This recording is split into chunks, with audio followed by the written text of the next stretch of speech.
యేసుక్రీస్తు ప్రభుని ప్రశస్త నామంలో ప్రియులైన మీ అందరికీ ప్రత్యేకమైన శుభాభివందనాలను తెలియజేస్తున్నాను.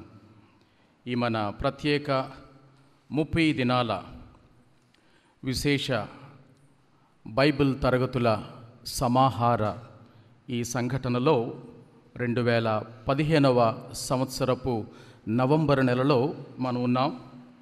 అనేక అంశాలు ప్రార్థనాపూర్వకంగా ప్రత్యేకించబడి ఆయా దైవ జనుల వర్తమానాల్లో నేర్చుకోవడానికి దేవుడు మనకు చూపిస్తున్న కృపను బట్టి వందనాలు.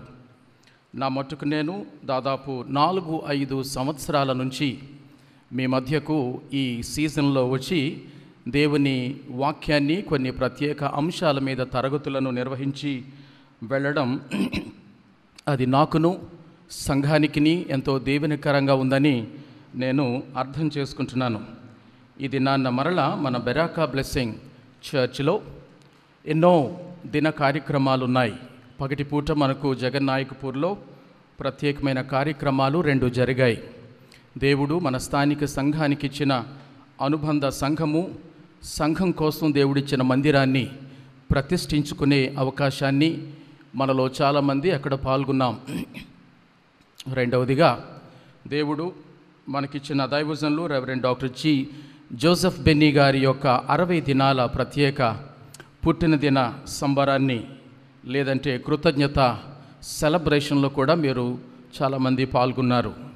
గడిచిన ఈ 2 అనుభవాలు ఈ దినాన్న ఎంతో దివ్యంగా ప్రభువుకు మహిమకరంగా జరిగిన విధానాన్ని బట్టి నేను దేవుని స్తుతిస్తున్నాను. మరొకసారి ఈ సమయంలో నా వ్యక్తిగత కుటుంబ ప్రత్యేక అభినందనలను ఆ పుట్టిన దినపు శుభాకాంక్షలను దేవుని సేవకునికి నేను అందజేస్తూ ఉంటున్నాను. ప్రియులారా, 1 గంట సమయం అటు ఇటుగా ఈ దినాన్న ఒక ప్రత్యేకమైన అంశాన్ని గురించి మనం మాట్లాడుకోవాలని నేను సంకల్పించాను. వాస్తవానికి అది మన ముందుంటున్న ఈ లిస్టులో లేదు, కానీ ఎందుకో నాకు ప్రేరణ కలిగి ఆ విషయాన్ని నేను మన బెన్నీ గారితో చెప్పినప్పుడు వారు దానిని ఆమోదించారు.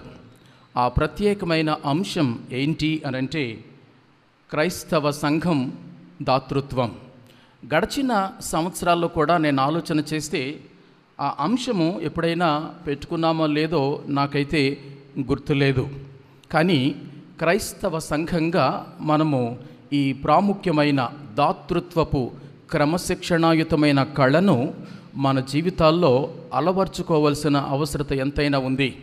అందుకని ఆ ప్రత్యేకమైన అంశాన్ని గురించి ఈ రాత్రి క్లుప్తంగా మీతో ముచ్చటించాలని నేను సంకల్పించాను. దేవుడు దీనిని ఇలా ఆలోచించారని కూడా నేను తలస్తుంటున్నాను.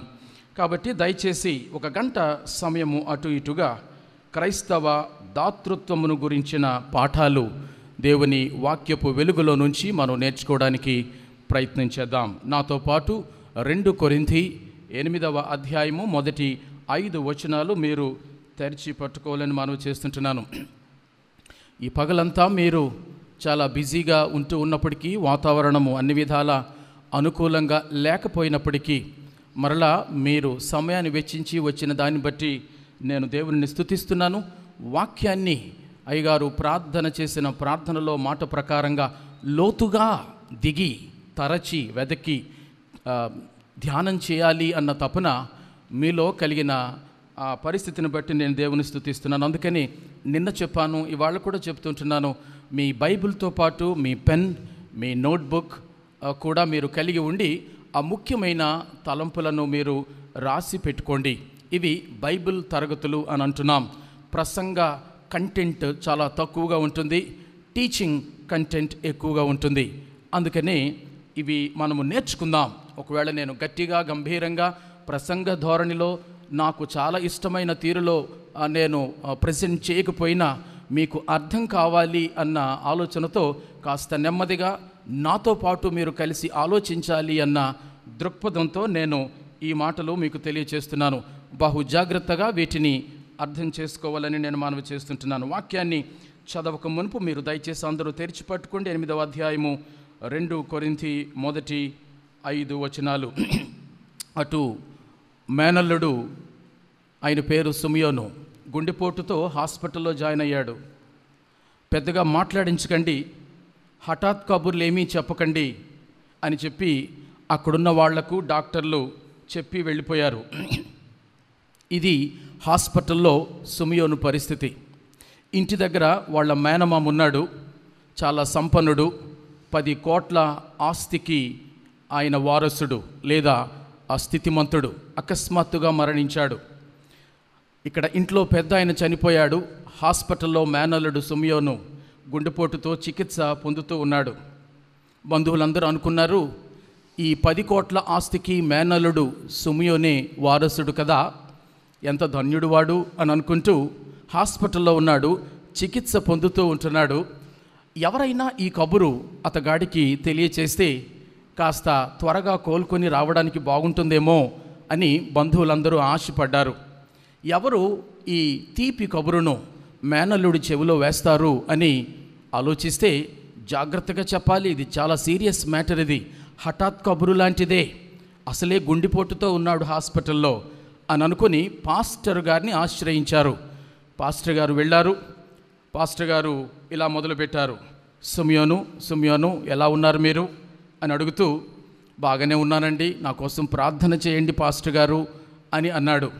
సిమియోను, నీతో ఒక మాట చెప్పాలి, ఏదో హాస్పిటల్లో ఆశ పెడుతున్నాను అని అనుకోవద్దు, కానీ ఒక మాట, ఒకవేళ నీ చేతిలో 10 కోట్ల రూపాయలు ఉన్నాయనుకో, అబ్బే ఊరికనే అంటున్నాను సుమా, ఫీల్ అయిపోవద్దు, మనలో మనమాటగా ఒకవేళ నీ దగ్గర 10 కోట్ల రూపాయలు ఉంటే, మాట వరుసకు అంటున్నాను సుమా, ఏం చేస్తావేంటి అని అడిగితే, ఏం తడుముకోకుండా, ఏముంది పాస్టర్ గారు, ఒక 5 కోట్లు మన సంఘానికి ఇచ్చేస్తానండి అని అన్నాడు.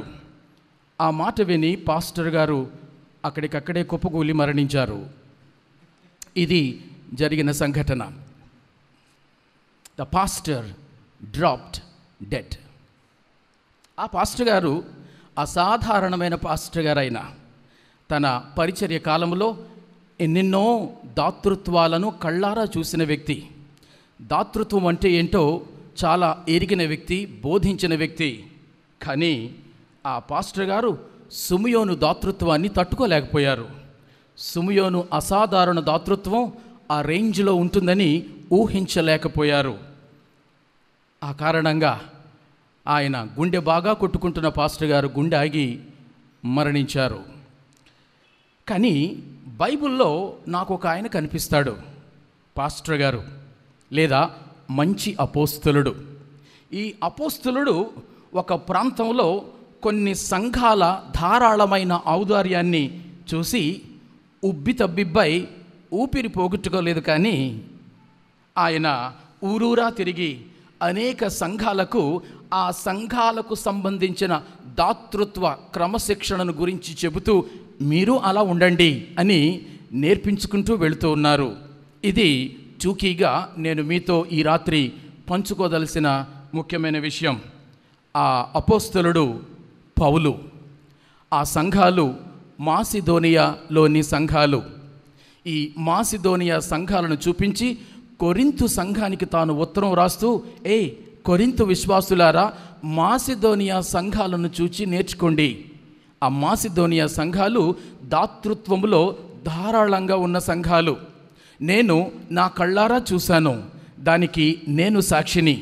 మీకు ఉత్తరం రాస్తూ పనిలో పనిగా ఆ మాసిదోనియా సంఘాలకున్న ఆ దాతృత్వపు కృపల మీరు స్పందించండి అని మీకు నేను సవాలు ఉంచుతున్నాను, హెచ్చరిక చేస్తున్నాను అని చెప్పి కొరింథు సంఘానికి ఆయన ఉత్తరం రాస్తూ ఉంటున్నాడు.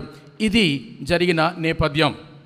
ప్రియులారా, ఆ సాక్ష్యం, ఆ ప్రేరణ, ఆ పురికొల్పు, ఆ సవాలు నేడు మన బెరాక ప్రార్థనా మందిరము లేదా సంఘము ముందు కూడా ఉన్నాయి అని మనవి చేస్తుంటున్నాను. ఆ మాటకొస్తే సార్వత్రిక సంఘము అంతా కూడా నేడు ఆనాటి మాసిదోనియా సంఘాలకు దేవుడిచ్చిన ఆ కృపా బాహుళ్యానికి ధీటుగా వారు ఎలా కృపా దాతృత్వంతో స్పందించారో ఆ విషయాల్లో పాఠాలు నేర్చుకోవలసిన వారై ఉన్నారని నేను మీకు తెలియచేస్తూ ఉంటున్నాను.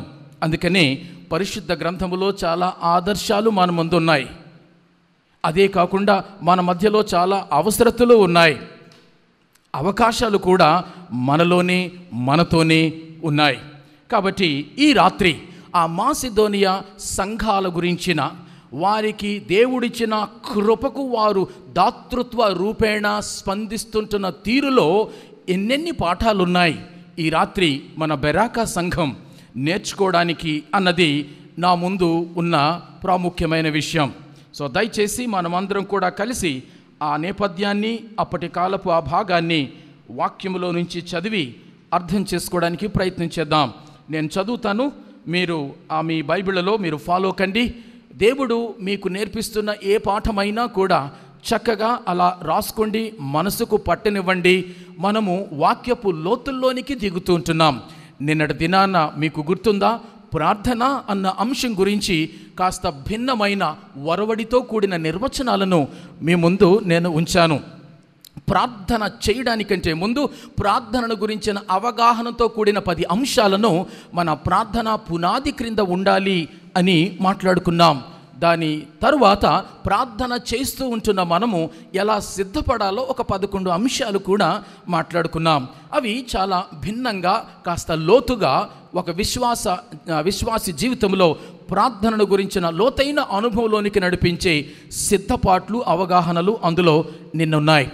ఈ రాత్రి కూడా దాతృత్వమునకు సంబంధించి, క్రిస్టియన్ గివింగ్ నాకు సంబంధించి సంఘంగా మనము ఎలా లోతైన అవగాహన కలిగి ఉండాలి అన్నది ఈ మాసిదోనియా సంఘాల మాదిరిని అనుసరించి మనం నేర్చుకోబోతుంటున్నాం. నేను చదువుతాను, మీ బైబిళ్లలో మీరు ఫాలో కండి జాగ్రత్తగా. సహోదరులారా, మాసిదోనియా సంఘములకు అనుగ్రహింపబడి ఉన్న దేవుని కృపను గూర్చి మీకు తెలియజేయుచున్నాను. ఎలాగనగా, వారు బహుశ్రమ వలన పరీక్షింపబడగా అత్యధికముగా సంతోషించిరి, మరియు వారు నిరుపేదలైనను వారి దాతృత్వము బహుగా విస్తరించెను.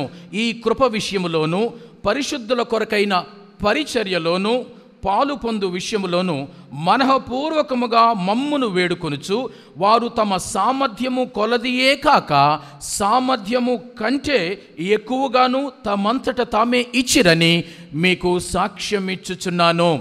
ఇదియుగాక మొదట ప్రభువుకును దేవుని చిత్తము వలన మాకును తమ్మును తామే అప్పగించుకొనిరి.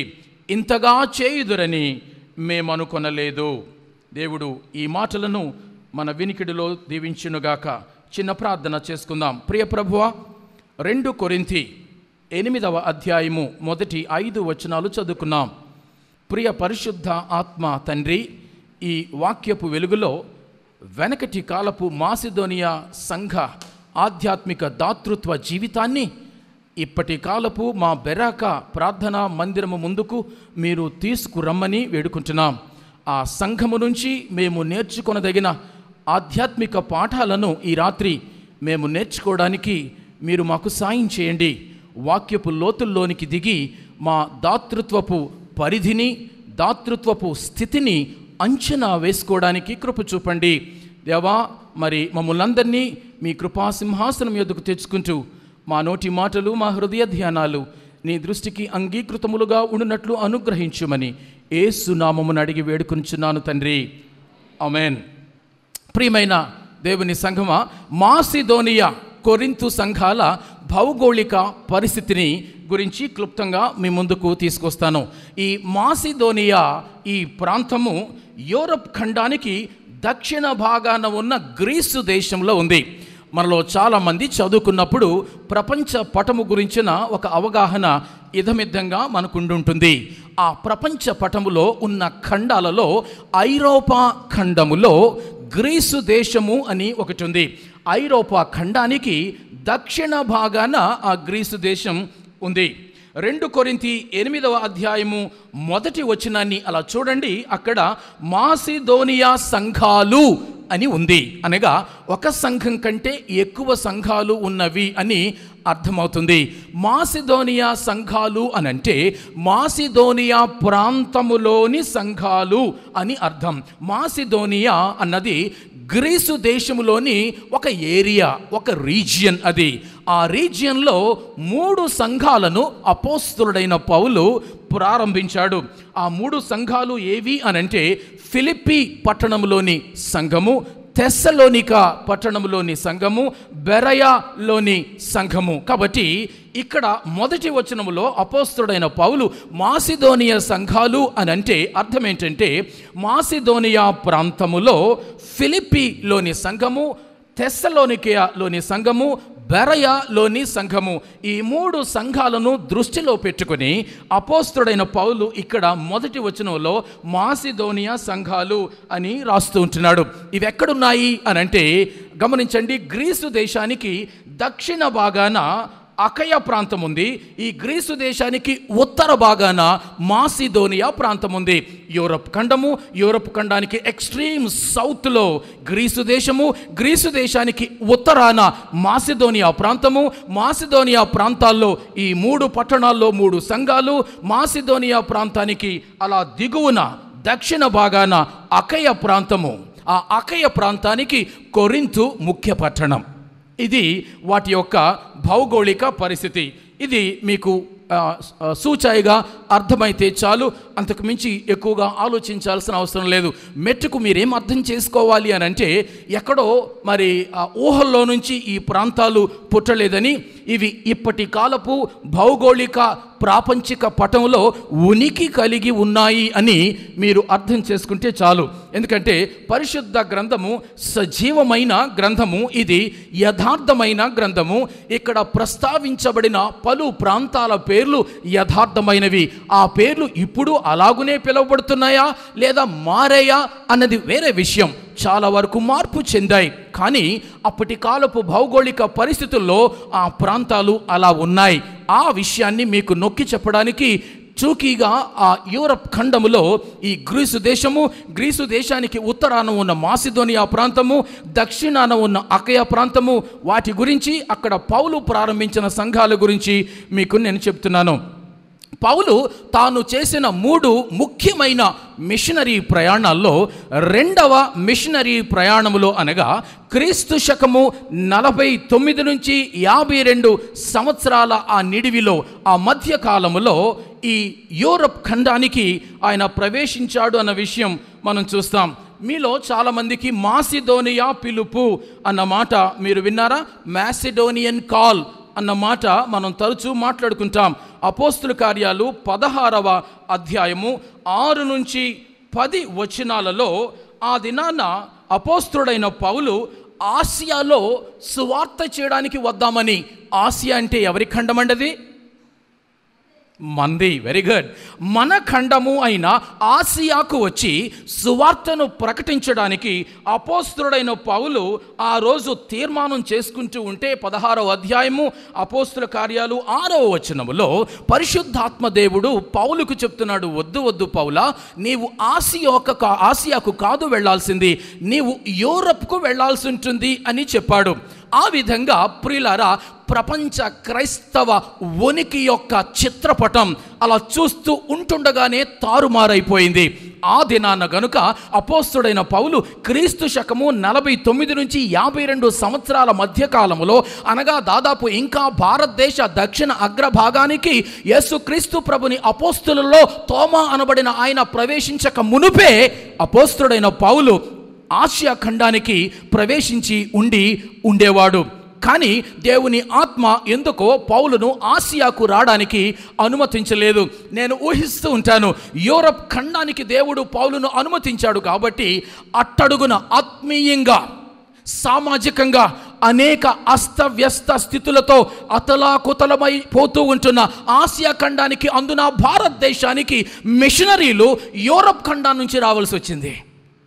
అలా కాకుండా అపోస్తుడైన పౌలే క్రీస్తు శకము 49-52 సంవత్సరాల మధ్య ఆసియాకే వచ్చి ఉంటే, ఆసియాలో ఉన్న దేశాలలో మన దేశానికి కూడా ఆ సువార్త తాకిడి ప్రథమ అర్ధ శతాబ్ద కాలంలోనే తాకి ఉంటే, ఈ దినాన్న ఆసియా ఖండములో క్రైస్తవుల శాతం ఇప్పుడు యూరప్ ఖండములో ఉన్న క్రైస్తవుల శాతముతో సరి సమానంగా ధీటుగా ఉండేదేమో అనేది ఒక ఊహ. ఒక తలంపు. అప్పుడు ఏమై ఉండేది అని అంటే, యూరప్ ఖండానికి ఇతర ఖండాలకు ఆసియా ఖండము నుంచి మిషనరీలు వెళ్ళి ఉండేవారేమో అని కూడా నాకు అనిపిస్తూ ఉంటుంది. కానీ ప్రియులారా, ఎందుకో దేవుడు తన అనాది కాలపు ఆలోచనలో అప్పటి కాలపు భౌగోళిక పరిస్థితులకు అనుగుణంగా, తన ముందస్తు ఆలోచనలకు అనుగుణంగా ఎందుకో ఆసియాకు రావాలి అని అనుకున్న పౌలును దేవుడు అలాగున యూరప్కు పంపించాడు. సరే, అదంతా గతంలో జరిగిన చరిత్ర. ఆ విధమైన ఆ మాసిదోనియాకు వెళ్ళడానికి ఆ ముందు రాత్రి పౌలు అలా నిద్రపోతూ ఉంటే ఒక వ్యక్తి కలలో పౌలుకు కనబడి చేతులు జోడించి, పౌలా, మా దేశానికి వచ్చి, మా ప్రాంతానికి వచ్చి మాకు సువార్త ప్రకటించవా అని ప్రాధేయపడుతూ వేడుకుంటూ ఉన్న ఆ వైనం కలలో కనిపించినప్పుడు పరిశుద్ధాత్మ దేవుడు ఆసియాకు పౌలును అనుమతించలేదు. ఆ రాత్రి మాసిదోనియా నుంచి ఒక పిలుపు వచ్చింది. ఇవి దేవుని చిత్తము అని గ్రహించిన వాడై ఆసియాను వదిలి యూరప్ ఖండానికి వెళ్ళాడు. యూరప్ ఖండంలో ఎక్స్ట్రీమ్ సదరన్ స్ట్రీమ్లో ఉంటున్న గ్రీసు దేశానికి వెళ్ళాడు. ఆ గ్రీసు దేశంలో ఉత్తర భాగాన ఉన్న 3 ప్రాంతాలలో సంఘాలను ప్రారంభించాడు.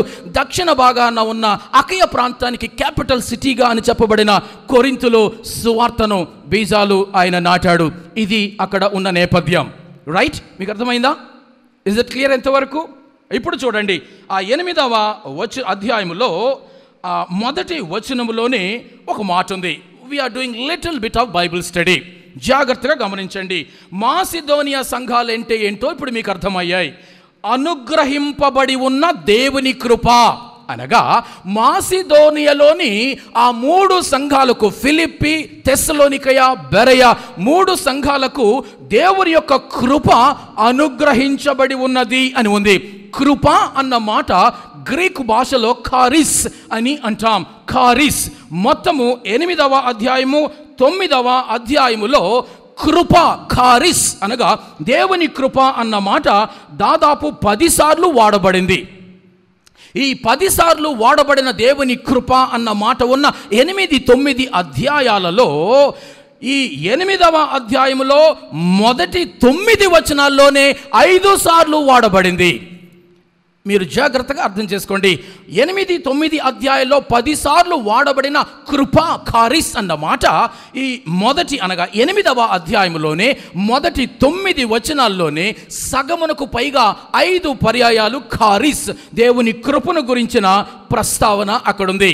ఇప్పుడు మనం ఏమర్థం చేసుకోవాలంటే, మాసిదోనియా సంఘములకు అనుగ్రహించబడిన దేవుని కృప ఏంటి అని అంటే, అక్కడ చూడండి 2వ వచనములో దాతృత్వము అన్న మాట ఉంది. దాతృత్వము, కృప దాతృత్వముతో లింక్ చేయబడి ఉంది. జాగ్రత్తగా అర్థం చేసుకోండి ప్రియులారా. మాసిదోనియా సంఘస్థులకు దేవుని యొక్క కృప అనుగ్రహించబడింది. ఆ దేవుని యొక్క కృప బాహుళ్యానికి వారు దాతృత్వము అన్న క్రియతో స్పందిస్తున్నారు అన్నది మనకు అర్థమవుతుంది. ఇప్పుడు మీరు జాగ్రత్తగా గమనిస్తే, you can see that this passage writes on the word grace, and that grace is nothing but the grace of giving. ప్రియులారా, వారికి ఇవ్వబడిన కృప ఏంటో తెలుసా? దేవుడు వారికి ఇచ్చిన కృప, వారు పొందుకున్న కృప ఏంటి అనంటే దాతృత్వం. దాతృత్వం. ప్రియులారా, మనకు చాలా మంది అనుకుంటాం కృప ఇస్తుంది అని. అవును, కృప ఇస్తుంది, కానీ కృప వాపసు కోరుకుంటుంది, కృప ఆశిస్తుంది, కృప బదులును కోరుకుంటుంది అన్నది ఈ రాత్రి మనం గ్రహించాలని నేను ఆశపడుచున్నాను. చాలాసార్లు మనం దేవునికి ప్రార్థన చేస్తూ, దేవా కృపతో నన్ను జ్ఞాపకం చేసుకొని ఈ మేలు దయచేయు, ఆ మేలు దయచేయు అని అంటూ ఉంటాం. కృప అనగానే మనం అడగాలి, అది ఇవ్వాలి, మనం పొందుకోవాలి. ఇది మనకున్న అవగాహన. కానీ భిన్నమైన, కాస్త లోతుగా ఉన్న అవగాహనని రాత్రి మీ ముందు ఉంచుతుంటున్నాను. కృప ఇవ్వడమే కాదు, కృప ఆశిస్తుంది, కృప కోరుకుంటుంది. కృప, the grace of God, not just it gives, it expects. అందుకని దేవుడు మాసిదోనియా సంఘాలకు ఇచ్చిన కృపకు బదులుగా వారి నుంచి కృప ఆశిస్తుంది. ఆ కారణాన దాతృత్వ రూపేణ ఆ కృపకు వారు ధీటుగా స్పందించడం అన్నది ఈ వాక్యంలో మనం చూస్తూ ఉంటున్నాం. ప్రియులారా, ఎంతగా వారు దేవుని కృపకు స్పందించారు అని అంటే, అపోస్తలుడైన పౌలు సహితము మెచ్చుకునేంతగా, షాక్ అయ్యేంతగా. ఇది సిమియోను షాక్ లాంటిది కాదండి, ఇది చాలా రియలిస్టిక్ షాక్. ఇది అపోస్తలుడైన పౌలు సైతము అవురా అని ఆశ్చర్యపోయేంతగా సాక్షాత్తు ప్రభువే వారి యొక్క దాతృత్వాన్ని మెచ్చుకొని పరిశుద్ధాత్మ సహాయముతో ఈ అధునాతన క్రైస్తవ సంఘాలకు పాఠమును నేర్పించునంతగా మాసిదోనియా సంఘాల దాతృత్వమును దేవుడు మెచ్చుకోవడం మనం చూస్తుంటున్నాం. ఒకవైపు దేవుడు మెచ్చుకుంటున్నాడు, మరొక వైపు ఆయన అపోస్తలుడైన పౌలు కూడా మెచ్చుకుంటున్నాడు. ఆ రీతిలో వారి దాతృత్వపు స్పందన ఉంది. ఎందుకుంది అనంటే ఆ స్థాయిలో దేవుని కృపను వారు పొందుకున్న వారుగా ఉన్నారు. అర్థమైందా మీకు? ఇస్ ఇట్ క్లియర్ ఇంతవరకు? రైట్. ఈ సమయంలో ఇంకాస్త ముందుకు నేను వెళ్తున్నాను. ఇంతకు ఆ దాతృత్వ రూపేణ వారు చూపిస్తున్న ఆ కృపా స్పందన ఎందుకు, ఏ కాంటెక్స్ట్లో అని కనుక ఆలోచన చేస్తే, యెరూషలేము ఉంది, తల్లి సంఘం, మూల సంఘం, యేసు ప్రభు నడయాడిన ప్రాంతం, ఆయన అపోస్తలులు సంచరించిన ప్రాంతం. యెరూషలేములో ప్రప్రథమంగా క్రైస్తవ సంఘం ప్రారంభమైంది. ఆ ప్రారంభమైన యెరూషలేము సంఘములో యేసు ప్రభును స్వరక్షకునిగా అంగీకరించిన విశ్వాసులలో చాలా మంది పేదవాళ్ళు ఉన్నారు. ఆ పేదవాళ్ల కోసం అపోస్తలుడైన పౌలు తాను ఎక్కడకు వెళ్ళినా సువార్త ప్రకటిస్తూ యెరూషలేము మాతృ సంఘములో వచ్చి ఆరాధించుకుంటున్న విశ్వాసులైన వారి పేదతనములో మీరు పాలు పంచుకోండి, వారి విషయంలో జోక్యం చేసుకోండి. ఆఫ్టర్ ఆల్ మీరు వారు కూడా ఒకే ఒక తండ్రి కుమారులు, ఒకే ఒక రక్షకుని ద్వారా రక్షించబడిన వారు. కాబట్టి ఈ విధంగా సంఘాల మధ్యలో అన్యోన్యత ఉండాలి, సంఘాల మధ్యలో పరస్పర సహాయ సహకారాలు ఉండాలి, ఇచ్చి పుచ్చుకునే ధోరణి ఉండాలి, ఒకరి కోసం ఒకరు ప్రార్థించే, ఒకరినొకరు ప్రేమించే తత్వము ఉండాలి అన్న వైనాన్ని యూరప్ ఖండములో అంతటా కూడా పౌలు నేర్పిస్తూ ఒకసారి తాను రాస్తున్న మొదటి ఉత్తరములో కొరింథు సంఘానికి కూడా ఈ విషయాన్ని తెలియచేశాడు. 16వ అధ్యాయములో, మొదటి కొరింథీ 16వ అధ్యాయము మొదటి 4 వచనాల్లో మనం చూస్తాం. 1 కొరింథీ 16వ అధ్యాయము మొదటి 4 వచనాలలో అక్కడ మీరు చూస్తే, పరిశుద్ధుల కొరకైన చందా విషయం అయితే నేను గలతీయ సంఘములకు నియమించిన ప్రకారము మీరును చేయుడి. నేను వచ్చినప్పుడు చందా పోగు చేయకుండా ప్రతి ఆదివారమున మీలో ప్రతివాడును తాను వర్ధిల్లిన కొలది తన యొద్ద కొంత సొమ్ము నిలువ చేయవలెను. నేను వచ్చినప్పుడు మీరెవరిని యోగ్యులను ఎంచి పత్రికలిత్తురో వారి చేత మీ ఉపకార ద్రవ్యమును యెరూషలేమునకు పంపుదును. నేను కూడా వెళ్ళుట యుక్తమైన యెడల వారు నాతో కూడా వత్తురు. 5వ వచనం చూడండి అక్కడ. అయితే మాసిదోనియలో సంచారమునకు వెళ్ళనుద్దేశించుచున్నాను గనుక మాసిదోనియలో సంచారమునకు వెళ్ళినప్పుడు మీ యొద్దకు వచ్చేదను. మీకు అర్థమైందా కాంటెక్స్ట్? ఇదన్నమాట. తాను కొరింథు సంఘానికి మొదటి ఉత్తరం రాస్తూ ఆల్రెడీ గలలియా ప్రాంతములో ఉన్న గలతీయ ప్రాంతంలో ఉన్న సంఘాలకు ఈ దాతృత్వము గురించి, వాటి సిద్ధపాటు గురించి చెప్పాడు. కొరింథు సంఘానికి ఉత్తరం రాస్తున్నాడు, సిద్ధంగా ఉండండి నేను వస్తాను అంటున్నాడు. ఈలోగా మాసిదోనియా సంఘాలకు వెళ్తాను, రిటర్న్లో మిమ్మల్ని వచ్చి మీరు సిద్ధం చేసిన దాతృత్వ విరాళాలను నేను సేకరించి వచ్చి యెరూషలేములోని విశ్వాసులకు నేను ఇస్తాను, ప్రిపేర్డ్గా ఉండండి అని చెప్పి 1వ ఉత్తరంలోనే తాను చెప్పాడు. ఇప్పుడు తాను 2వ ఉత్తరాన్ని రాసే సమయానికి ముందే మాసిదోనియా సంఘాలకు వెళ్ళి అక్కడ వారికి ఇవ్వబడిన దేవుని కృపా బాహుళ్యానికి ధీటుగా వారు ఎలా స్పందిస్తున్నారో ముచ్చట పడిన వాడే, మెచ్చుకున్నవాడే, షాక్ అయిన వాడే కొరింథు సంఘానికి ఉత్తరం రాస్తూ మీ దేశంలోనే దక్షిణ భాగాన ఉన్న కొరింథు సంఘమా, నువ్వు ఉత్తర భాగాన ఉన్న మాసిదోనియా సంఘాలకు ధీటుగా దాతృత్వాన్ని ప్రదర్శించాల్సిన అవసరత ఉంది అని ఆ ఉత్తరాన్ని రాస్తున్నాడు అన్నమాట. రైట్. ఇది ప్రాముఖ్యమైన నేపథ్యం. ఇప్పుడు మనం కాస్త లోపలికి వెళ్ళి చూద్దాం. ఎందుకు అపోస్తలుడైన పౌలు సహితము పరిశుద్ధాత్మ దేవుని అనుమతి ద్వారా ఆనాటి కొరింథు సంఘానికే కాక గలతీయలో ఉన్న సంఘానికే కాక పౌలు అడుగుపెట్టిన ప్రతి ప్రాంతములోనూ కూడా ఈ మాసిదోనియా సంఘాలకు దేవుడు విశేషంగా ఇచ్చిన కృపా బాహుళ్యానికి సంబంధించిన స్పందనను గురించి ఎందుకు ప్రస్తావించాల్సి వచ్చింది? అంత సీన్ ఈ మాసిదోనియా సంఘాలకు ఏముంది దాతృత్వ విషయంలో అన్న దాని గురించి 3 ముఖ్యమైన అంశాల ద్వారా మీతో మాట్లాడాలని నేను ఆశపడుతూ ఉంటున్నాను. మొట్టమొదటిది, జాగ్రత్తగా అర్థం చేసుకుంటే చాలా లోతైన పాఠాలు నేను మీకు చెప్పగలను, కానీ సమయాన్ని బట్టి 3 ముఖ్యమైన అంశాలుగా పాఠాలుగా వాటిని మీకు తెలియచేస్తాను. ఎందుకు మాసిదోనియా విశ్వాసుల దాతృత్వ స్పందన ఆకాశ స్థాయిని అంటి పౌలును ప్రభువును మెప్పించిందిగా ఉంది. ఈ 21వ పోస్ట్ మోడర్న్ వరల్డ్లో ఉంటున్న సార్వత్రిక స్థానిక సంఘాలకు ఈ మాసిదోనియా సంఘాలు ఇంకా మాట్లాడుతూ ఉన్నాయి అనంటే కారణం లేకపోలేదండి, కారణాలు ఉన్నాయి. అందులో మొదటి కారణం ఏంటంటే వారి కృపా దాతృత్వంలో త్యాగ సమర్పణ ఉంది. ఐ రిపీట్, వారి కృపా దాతృత్వంలో త్యాగ సమర్పణ ఉంది. త్యాగ సమర్పణ. Their grace of giving is sacrificial commitment. Their grace of giving is sacrificial commitment. ఇప్పుడు 2వ వచనాన్ని మరలా జాగ్రత్తగా చూడండి. మాసిదోనియన్లు వారు బహుశ్రమ వలన పరీక్షింపబడగా అత్యధికముగా సంతోషించిరి. బైబిల్ చూడండి అన్నప్పుడు బైబిల్ని చూస్తే ఆ మాటలు మనకు అర్థమవుతాయి. నేను ఎక్కువగా అలా తలకాయలు దించి బైబిల్ చూసి ఏవో ఆలోచనలోకి పోయి అవసరమైతే ఒక కొనుకు తీయాలని నేనైతే భావించను, కానీ చూడవలసిన సందర్భంలో చూసి మరలా నా ముఖాన్ని మీరు చూడడానికి ప్రయత్నించేయండి. బైబిల్ చూడండి అంటే నాకు చాలా భయం, చూస్తూనే ఉండిపోతారని. కానీ అక్కడ చూడండి 2వ వచనంలో నేను చెబుతున్న మాటలు మీరు చూడండి. దేవుని కృపను గూర్చి మీకు తెలియచేస్తున్నాను. ఏమని అంటే, వారు బహుశ్రమల వలన పరీక్షింపబడగా అత్యధికముగా సంతోషించిరి. 2, వారు నిరుపేదలైనను వారి దాతృత్వము బహుగా విస్తరించెను.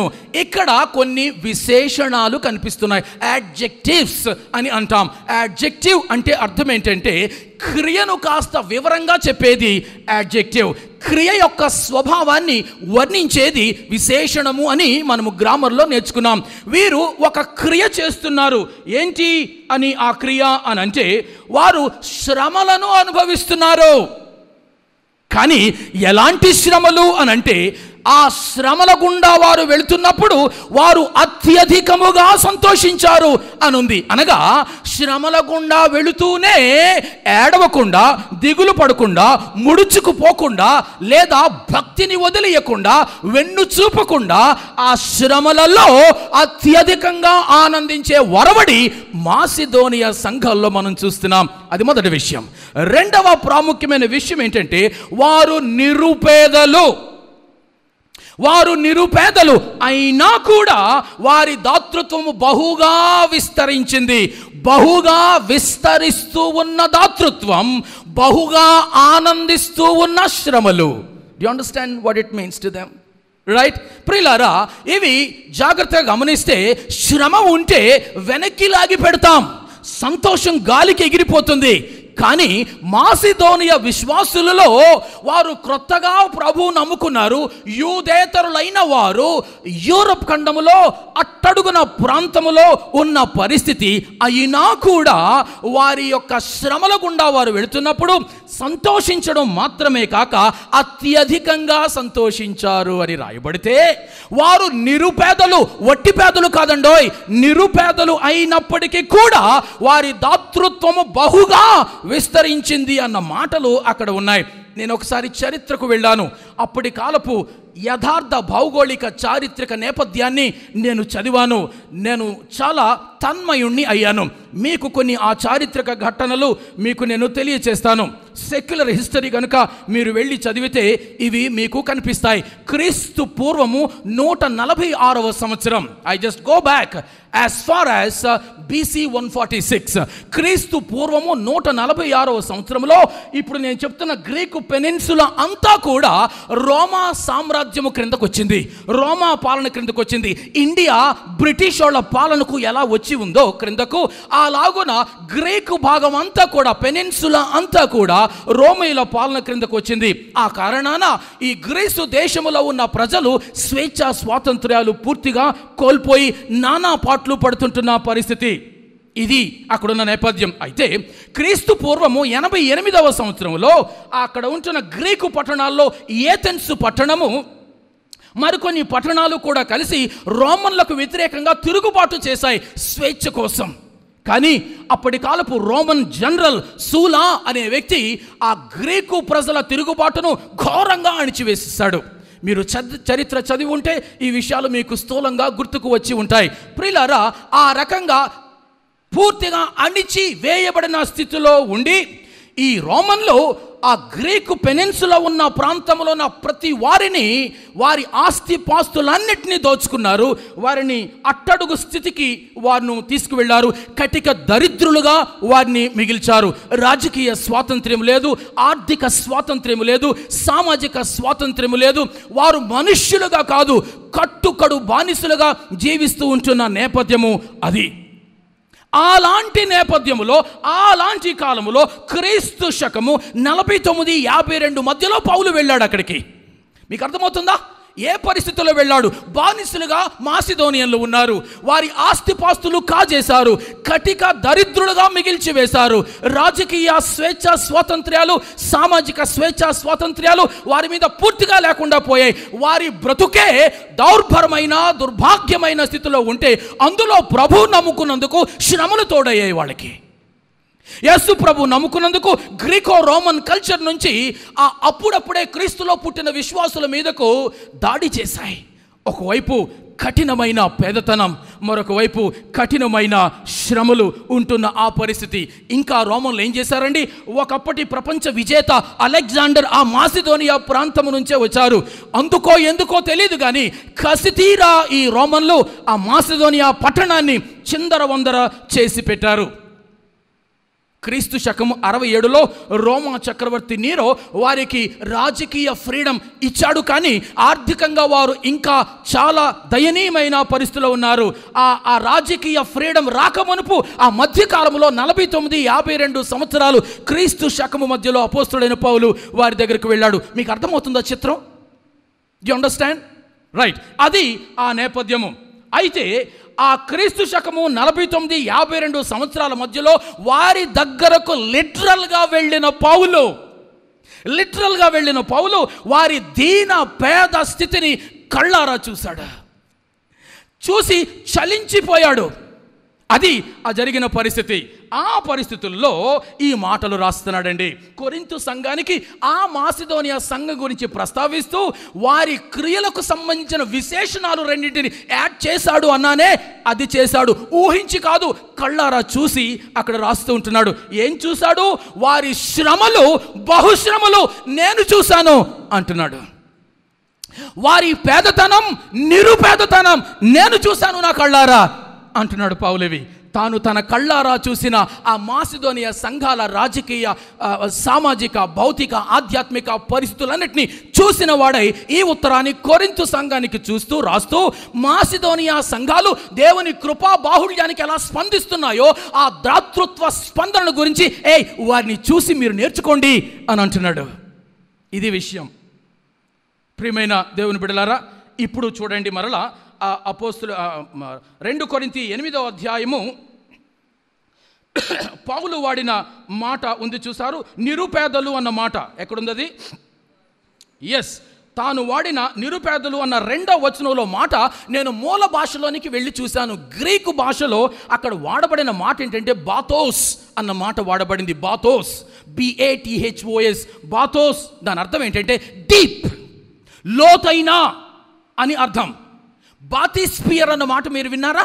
దాని అర్థం ఏంటంటే ఒక వాడ ఏదైనా సముద్రపు దిగంతాలలోనికి, అట్టడుగు సముద్రపు భూభాగానికి దిగిపోయి అక్కడ ఏదైనా ఎక్స్ప్లోరేషన్ చేస్తుంటే, రీసెర్చ్ చేస్తూ ఉంటుంటే ఏమంటామంటే బాతిస్పియర్ అని అంటాం. ఆ ఏరియాను బాతిస్పియర్ అని అంటాం. అనగా సముద్రమునకు అట్టడుగు లోతున నేలను తాకే అడుగు భాగాన చేపట్టే పరిశోధనలు ఆ ఏరియాను బాతిస్పియర్ అని అంటాం. ఆ మాట వాడాడండి ఇక్కడ. ప్రియులారా, ఒకని పేదతనాన్ని గురించి మాట్లాడేటప్పుడు అయ్యో వీరు కటిక పేదలండి అంటాం, బహు పేదలండి అంటాం, నిరు పేదలండి అంటాం, నేల మట్టుకు దిగిపోయిన పేదలండి అని అంటాం. కానీ మాసిదోనియన్ల పరిస్థితి అంతకంటే దారుణం. వారి పరిస్థితి నేలబారు పేదతనం కాదు, వారి పరిస్థితి సముద్రపు దిగంతాలలో ఉన్న అట్టడుగు నేలను తాకే పేద స్థితి. ఆ మాటను వాడాడు ఒరిజినల్గా అక్కడ పౌలు. నాకు తెలుసు ఇక్కడ కూర్చుంటున్న మనలో ఎవరం కూడా ఆ స్థాయి కటిక సముద్ర దిగంతాల అట్టడుగు నేల భాగాన్ని తాకే పేదతనం మనలో ఎవరికీ లేదు. అయితే అది వారి పరిస్థితి. నేను నమ్ముతూ ఉన్నది ఏంటంటే, దైవావేశితమైన ఈ వాక్యము పదాలను ఎలాగ పడితే అలాగా వాడడానికి దేవుని ఆత్మ అనుమతించాడండి.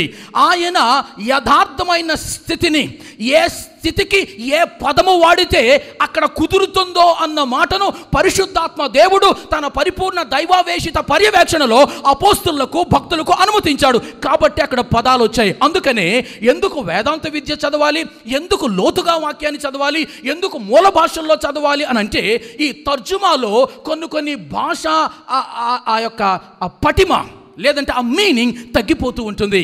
నిరుపేదలు అంటే నిత్యము వాడే మాటే మనం. కానీ పౌలు ఎలా వాడాడు ఆ మాట అంటే, సముద్రపు నేల భాగాన్ని తాకేటటువంటి పేదతనం. బాతిస్పియర్, బాతోస్ అని అర్థం. ఆల్ఫ్రెడ్ స్లిమర్ ఇలాగంటాడు. ఏమంటాడంటే, they were down to the depth poverty, they were down to the depth poverty. మాసిదోనియల పేదతనం నేలబారు స్థితి కంటే అడుగున, సముద్రపు అగాధపు అడుగున తాకే పేదతనం. They were dirt poor. ఇది మీకు అక్కడున్న పేదతనం, నిరుపేదతనం అన్న మాటను అర్థం చేయడానికి.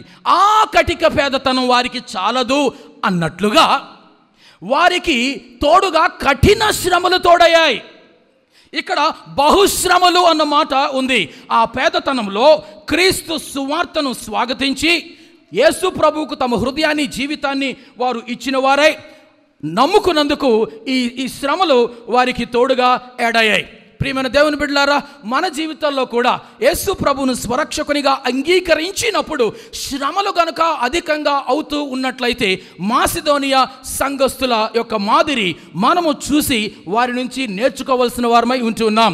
సరే, లోపల తట్టుకోలేని పేదరికం ఉంది, బయట తట్టుకోలేని శ్రమలు ఉన్నాయి. There was a grinding poverty inside and there was a crushing tribulation out side. Both made their life miserable and impossible. This is what it is. బహుశా మన జీవితంలో కూడా ప్రభువు నమ్ముకున్నందుకు అలాంటి స్థితిలో కనుక మనం ఉండే పరిస్థితి ఉండుంటే ప్రభువుకు ఒక నమస్కారం కొట్టి వెళ్ళిపోతామేమో, ఐ డోంట్ నో. కానీ ఇక్కడ వారి పరిస్థితి ఎలా ఉంది అని అంటే, దేవుని యొక్క కృపను వారు మరువని వారై దానికి ధీటుగా స్పందిస్తున్న వైనాన్ని ఇక్కడ చూస్తూ ఉంటున్నాం. ఆ స్పందనలో త్యాగ సమర్పణ ఉంది అని అనడానికి నేను ఎందుకు ఆ మాటలు వాడుతున్నానంటే, కఠిన పేదతనంలోనూ బహుశ్రమలలో నుంచి తన్నుకుంటూ వస్తున్న దాతృత్వం అది. అందుకోసము వారి యొక్క దాతృత్వములో త్యాగ సమర్పణ ఉంది. ఒకవైపు బహుశ్రమలు వారిని పరీక్షిస్తూ ఉన్నాయి. అయినా కూడా ఈ మాసిదోనియా సంఘస్థులు వాటిని ప్రభు కోసం సహించారు, ప్రభు కోసం వాటిని భరించారు, తట్టుకొని నిలిచారు. సంతోషించడం మట్టుకు మాత్రమే కాకుండా అత్యధికంగా సంతోషించారు. In a great trial of affliction they have an abundance of Joy in them. రెండవ అనుభవము బహు పేదరికము వారిని ఒకవైపు తరుముతూ ఉంటే, మాసిదోనియా సంఘస్థులు దానిని ప్రభు కోసం తట్టుకొని నిలవబడ్డారు. నిలిచి వారి దాతృత్వంలో విస్తరించడం మాత్రమే కాక బహుగా విస్తరించారు. In the deep poverty abounded unto the riches of their liberty. ఇది మనము అర్థం చేసుకున్నది. అందుకనే ప్రియులారా, వారిది త్యాగపూరిత సమర్పణతో కూడుకున్న కృపా దాతృత్వం. వారికి బ్యాంక్ బ్యాలెన్సులు లేవు, వారికి క్రెడిట్ కార్డులు లేవు, డెబిట్ కార్డులు లేవు, అధునాతనమైన ఇళ్ళు లేవు, ఇళ్లలో కళ్ళు చెదిరే గ్యాడ్జెట్స్ అంతకంటే లేవు, వాళ్ళకు ఎల్సిడి ఎల్ఈడి స్క్రీన్లు లేవు, కార్లు లేవు, ఇన్సూరెన్స్ లేవు, వారికి స్వేచ్ఛ లేదు, వారికి స్వాతంత్రం లేదు. వారి ఉన్నది పేదతనమే కాదు, కడు పేదతనం. వారు వెళుతున్నవి శ్రమలే కాదు, బహు ఘోరమైన లోతైన శ్రమల గుండా వారు వెళుతూ ఉన్నారు. అయినా కూడా వారి గుండెల నిండా కృప ఉంది. వారి గుండెల నిండా దేవుని కృప ఉంది. వాళ్లకు ఆధునికతే తెలియదు, ఇక అత్యాధునికత మాట లేనే లేదు. కాబట్టి ప్రియులారా, అలాంటి పరిస్థితుల్లో త్యాగ సమర్పణ కలిగిన వారు స్పందించిన తీరు మనం ఎన్నటన్నిటికీ మర్చిపోలేనిదే. ఇది నాన్న మన బెరాకా ప్రార్థన మందిరంలో దేవుడు నీకిచ్చిన కృపను ఆ మాసిదోనియన్లలాగా గుర్తించావా? గుర్తించినట్లయితే కృపకు ధీటుగా ఆయా విధాలుగా స్పందించిన సిద్ధపాటు నీకు నాకు ఉందా? అందులో దాతృత్వము కృపకు స్పందించే ఒక విధానమని మాసిదోనియా సంఘం మనకు పాఠాన్ని నేర్పిస్తుంది. ఆ స్పందన మాసిదోనియా సంఘస్థుల్లాగా కృపా దాతృత్వంగా రూపుదిద్దుకుందా? ఆ కృపా దాతృత్వంలో త్యాగ సమర్పణ ఉందా అన్నది మనలో మనము ప్రశ్నించుకోవాల్సిన విషయం. డేవిడ్ లివింగ్స్టన్ ఒక ఆయన ఇలాగంటాడు. ఆయన అద్భుతమైన మాట ఏమంటాడంటే, I place no value on anything I possess except in relation to the kingdom of God. అనగా దేవుని రాజ్యముతో ముడిపడి లేనిది ఏది నాకొద్దు, నా దగ్గర వద్దు అని అంటాడు. ఎంత అద్భుతమైన మాట! దేవుని రాజ్యముతో ముడిపడి లేని ఏ ఆస్తి నాకొద్దు, దేవుని రాజ్యముతో ముడిపడి లేని ఏ సంపద నాకొద్దు, దేవుని యొక్క రాజ్యముతో ముడిపడి లేని ఏ సదుపాయాలు నాకొద్దు. నా ఇంట్లో ఫ్రిడ్జ్ ఉందంటే దేవుని రాజ్యానికి ఈ నా ఫ్రిడ్జ్కి సంబంధం ఏంటి? నా ఇంట్లో ఒక టీవీ ఉంది అని అంటే దేవుని రాజ్యమునకు అది ఏ విధంగా ముడిపడి ఉంది? నా ఇంట్లో ఒక కెమెరా ఉందంటే దేవుని రాజ్యముతో అది ఏ విధంగా ముడిపడి ఉంది? నా బ్యాంకులో నిల్వ ఉంది అని అంటే దేవుని రాజ్యముతో అది ఎలా ముడిపడి ఉంది? ఈలాగున ఆలోచించుకుంటూ వెళితే నాకు ఇల్లు ఉంది, వాకిలి ఉంది, దేవుని రాజ్యానికి దానికి సంబంధం ఏంటి? నాకు పొలాలు ఉన్నాయి, దేవుని రాజ్యమునకు దానికి సంబంధం ఏంటి? ఈలాగున మనకు దేవుడు ఇచ్చిన ప్రతి వనరులను దేవుని రాజ్యముతో అవి ముడిపడి ఉన్నవా లేవా అన్న ఆలోచన మనము కలిగి ఉంటే కృపకు స్పందించే ఒరవడి ఆ క్రమశిక్షణ మాసిదోనియా సంఘాల్లో నీకు నాకు అబ్బుతుంది. ప్రియులారా, మొదటి అంశము వారి కృపా దాతృత్వంలో త్యాగ సమర్పణ ఉంది. రెండవ అంశం, వారి కృపా దాతృత్వములో అతీత సామర్థ్యం ఉంది. ఐ రిపీట్, వారి కృపా దాతృత్వములో అతీత సామర్థ్యం ఉంది. ఈ వర్డ్ నేను నా మట్టుకు నేనే కాయిన్ చేశాను తెలుగులో. మీరు విన్నారో లేదో నాకు తెలియదు, కానీ ఇది ఈ వారిలో ఉన్న క్యారెక్టర్ చూస్తున్నప్పుడు ఆ మాట దేవుడు నాకు ఆయన ఆత్మ అనుగ్రహించాడు. వారి యొక్క కృపా దాతృత్వములో త్యాగ సమర్పణ మాత్రమే కాక అతీత సామర్థ్యం ఉంది. Their grace of giving is beyond their ability. Their grace of giving is beyond their ability. ఇప్పుడు 3-4 వచనాలు చూడండి. 3-4 వచనాలు ఇలా ఉన్నాయి. ఈ కృప విషయములోను పరిశుద్ధుల కొరకైన పరిచర్యలో పాలు పొందు విషయములోను మనఃపూర్వకంగా మమ్మును వేడుకొనుచు వారు తమ సామర్థ్యము కొలదియే కాక సామర్థ్యము కంటే ఎక్కువగాను తమంతట తామే ఇచ్చిరని మీకు సాక్ష్యం ఇచ్చుచున్నాను. ఆ మాటలు మీరు చూస్తున్నారా? అక్కడున్న మాటలు 2 మాటలు. సామర్థ్యము కొలదియే కాక సామర్థ్యము కంటే ఎక్కువగా ఇచ్చారు అని ఉంది. ఇందాక నేను మాట్లాడిన త్యాగ సమర్పణ యొక్క నేపథ్యాన్ని దృష్టిలో పెట్టుకొని వారి కృపా దాతృత్వములో త్యాగ సమర్పణ మట్టుకు మాత్రమే కాక వారి కృపా దాతృత్వములో అతీత సామర్థ్యం ఉంది. బ్రూస్ అనే ఒక వ్యాఖ్యాత ఇలాగంటాడు, శ్రమ మాసిదోనియా సంఘస్థుల్లోని ఆనందాన్ని ఎలా తీసివేయలేకపోయిందో వారి పేదతనం కూడా వారిలోని దాతృత్వపు సామర్థ్యాన్ని తగ్గించలేకపోయింది అంటాడు. నిజం కదా? ఇది ఎంతైనా నిజమే. శ్రమ మన విశ్వాస జీవితంలో ఆనందాన్ని ఎలా పోగొట్టకుండా ఉంటుందో అలాగునే వారి పేదతనం వారిలోని దాతృత్వాన్ని తగ్గించలేకపోయింది అన్న విషయాన్ని ఆ సంఘాన్ని మన ముందుకు తీసుకొచ్చి చూపిస్తుంటున్నాడు. చాలాసార్లు మనం అనుకుంటూ ఉంటాం, ఏమని? ధనవంతులు వారు ఎక్కువ ఇస్తారు, పేదవాళ్ళు తక్కువ ఇస్తారు అని. అది వాస్తవం కాదు అన్ని వేళలా అని ఈ మాసిదోనియా సంఘస్థులు ఆ ఆలోచనను తిరగరాసిన వాళ్ళుగా ఇక్కడ మనం చూస్తుంటున్నాం. అతీత సామర్థ్యం ఎందుకుంది వారి దాతృత్వంలో అనంటే, బాన్ ఫీండ్ అనే ఒక దైవజనుడు, ఒక వేదాంతి ఇలాగంటాడు, వారు అలాగున వారి దాతృత్వంలో అతీత సామర్థ్యం ఉండడానికి ఆయన అంటున్న కారణం ఏంటంటే వారిలో సింగిల్నెస్ ఉంది అంటాడు. అక్కడ మీరు కనుక చూస్తే బహుగా విస్తరించను అన్న మాట ఉంది 2వ వచనం చివరిలో.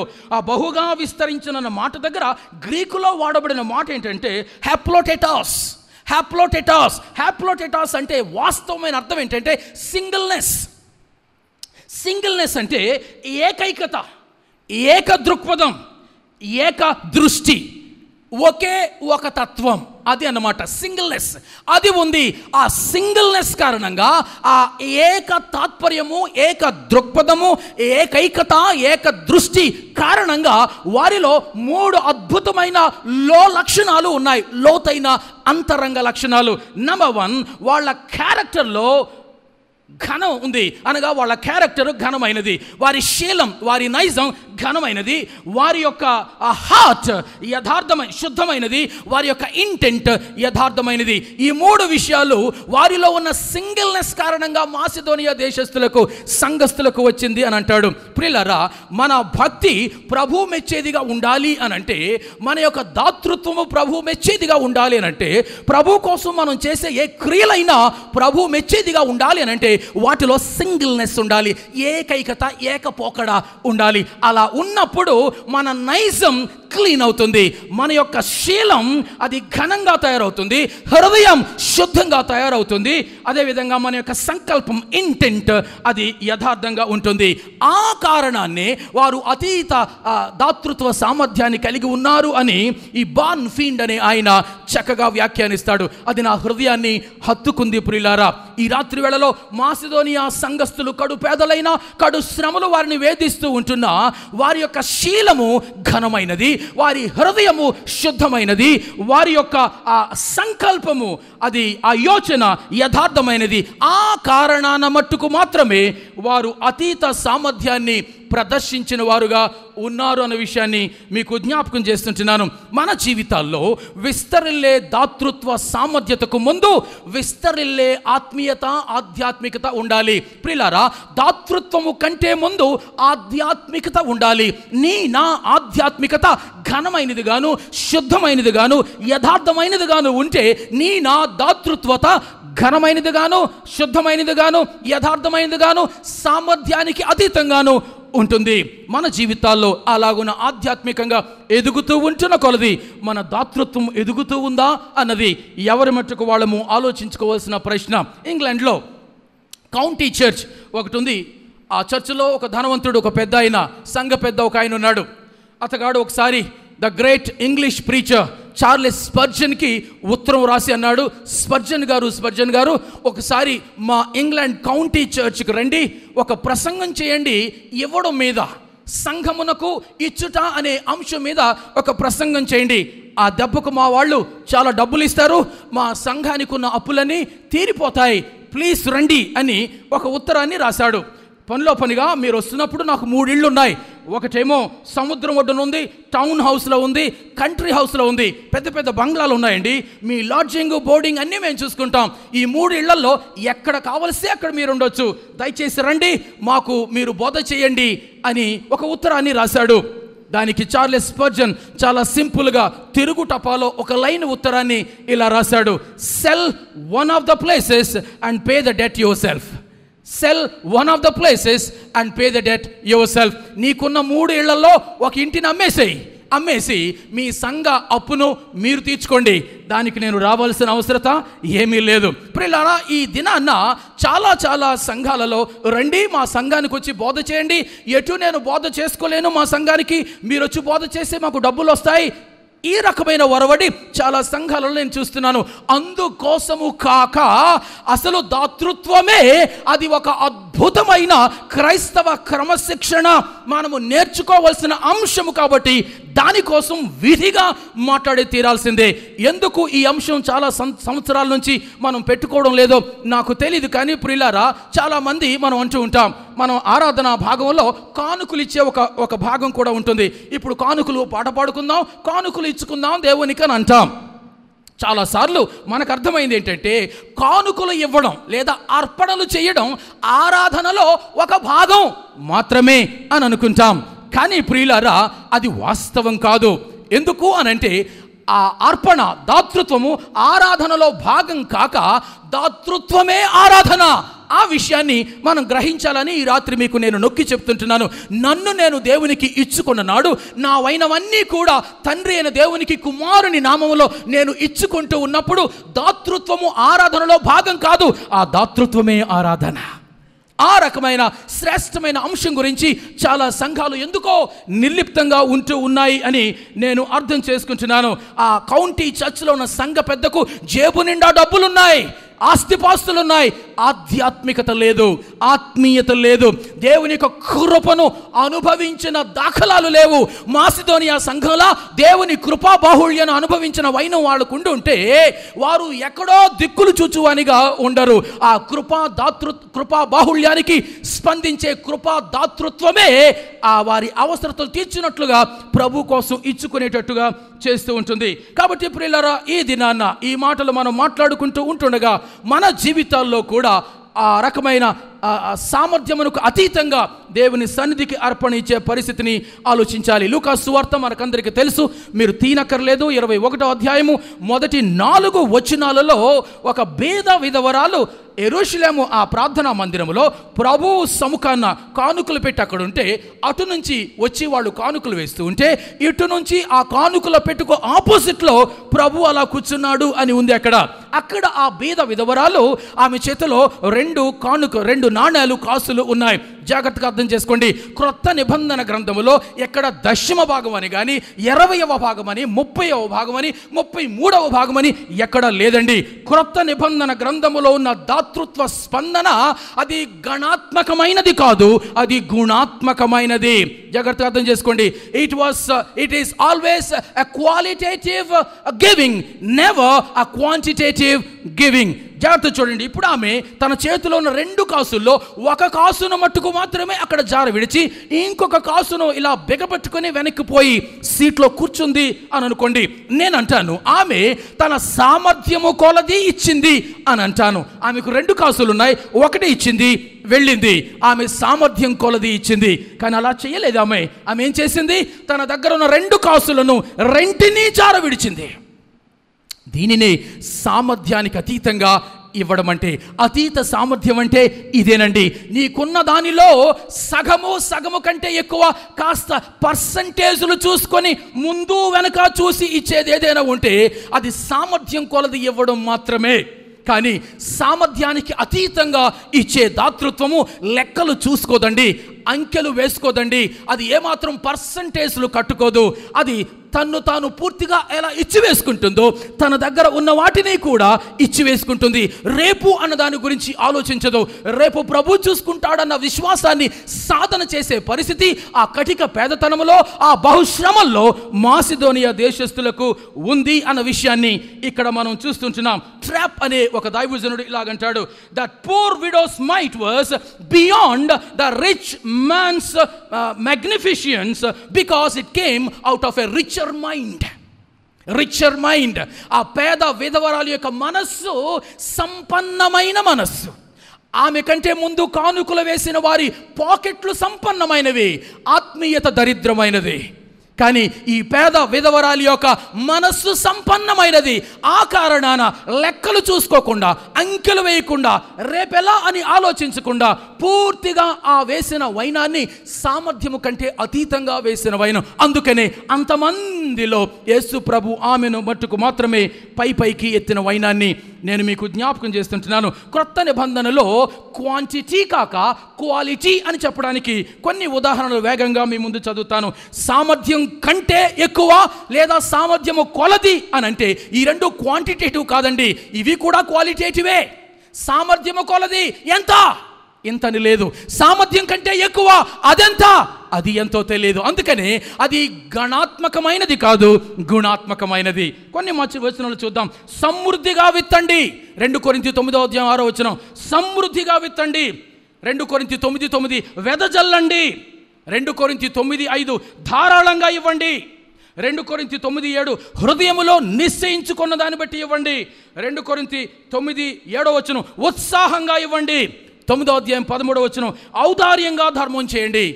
ఇవి ఎక్కడైనా లెక్కలు ఉన్నాయండి? ఇందులో లెక్కలు లేవు. ఇవన్నీ కూడా qualitative measurements of a Christian giving, never a quantitative measurement of Christian giving. అందుకని నూతన నిబంధన సంఘములో లెక్కలు లేవు, శాతాలు లేవు, పర్సంటేజులు లేవు.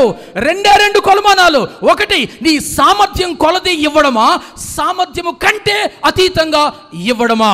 మాసిదోనియా దేశస్థులు వారు తమ సామర్థ్యము కంటే భిన్నంగా అతీతంగా ఇచ్చిన వారే ఉన్నారు. ప్రియులారా, ఈ సమయంలో మన జీవితంలో కూడా సామర్థ్యం కొలది లేదా అంతకు మించి ప్రభు కోసం, ప్రభు పరిచర్య కోసం ఆరాధనలో భాగంగా కాక ఆరాధనగానే ఇచ్చు పరిస్థితి మన జీవితంలో ఉన్నట్లయితే ఐ టెల్ యూ, దేవుడు ఎవరికిని రుణస్థుడు కాడు.